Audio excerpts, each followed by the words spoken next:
നമ്മളെല്ലാവരുടെയും പ്രത്യേകത, നാം എല്ലാവരും പല തീരുമാനങ്ങൾ എടുക്കുന്നവരാണ്. ദൈവസന്നിധിയിൽ പലപ്പോഴും പല തീരുമാനങ്ങൾ എടുക്കുന്നവരാണ് ഞാനും നിങ്ങളും.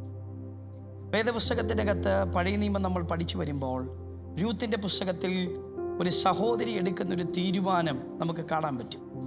സാഹചര്യങ്ങൾ അനുകൂലമാകുന്ന സമയത്തല്ല ആ സഹോദരി ആ തീരുമാനമെടുക്കുന്നത്, മറിച്ച് സാഹചര്യങ്ങളെല്ലാം പ്രതികൂലമായി നിൽക്കുന്ന സമയം ഒരു സഹോദരി തീരുമാനമെടുക്കുന്നു.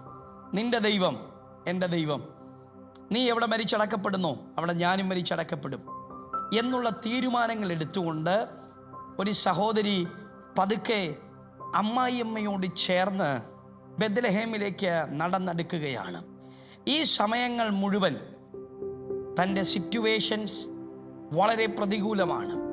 പക്ഷെ രൂത്തിൻ്റെ പുസ്തകം അവസാനിക്കുമ്പോൾ വേദപുസ്തകത്തിൽ നമ്മൾ കാണുന്നു, ശൂന്യമായി നിന്ന് ബോവസിൻ്റെ വയലിലേക്ക് കയറി വരുന്ന രൂത്തിനെ പിന്നെ നമ്മൾ വായിക്കുമ്പോൾ വേദപുസ്തകത്തിൻ്റെ രൂത്തിൻ്റെ പുസ്തകം അവസാന താളുകൾ നമ്മൾ മറിക്കുമ്പോൾ കാണാൻ പറ്റുന്നത്, അവൾ കയറിയ വയലിൻ്റെ ഉടമസ്ഥാവകാശം ഇപ്പോൾ ഇരിക്കുന്നത് രൂത്തിൻ്റെ കൈവശമാണ്.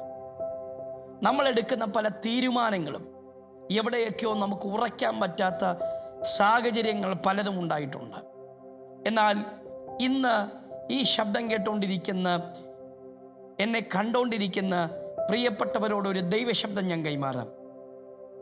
2025 പ്രാരംഭ നാളുകളിൽ നമ്മളെടുത്ത പല തീരുമാനങ്ങളും ഉറയ്ക്കാൻ പറ്റാതെ എവിടെയൊക്കെയോ സ്റ്റക്കായി നിൽക്കുന്നുണ്ട്.